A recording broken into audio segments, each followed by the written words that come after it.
2030-cu ilə qədər bugünkü iş yerlərinin 22% struktur dəyişikliklərinə məruz qalacaq. Bu barədə Əmək və Əhalinin Sosial Müdafiəsi naziri Anar Əliyev Gələcəyin Peşələr Sammitində danışıb. Onun sözlərinə görə qlobal miqyasda baş verən proseslər göstərir ki, süni intellektin sürətli inkişafı, rəqəmsallaşmanın genişlənməsi və avtomatlaşdırmanın yeni mərhələsi dünya əmək bazarının strukturunu köklü şəkildə yenidən formalaşdırır.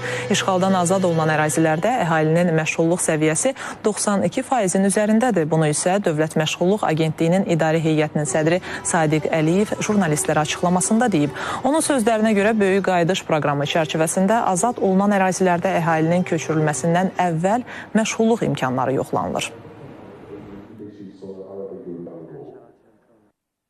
Dövlət Məşğulluq Agentliyi olaraq əhalinin aktiv məşğulluq tədbirləri ilə əhatə olunması istiqamətində fəaliyyətimizi davam etdiririk. 10 ayın statistik nəticələrinə əsasən biz əhalinin işsiz və iş axtaran şəxslərimizin 158 min şəxsimizi işlə təmin olunmasına həyata keçirmişik.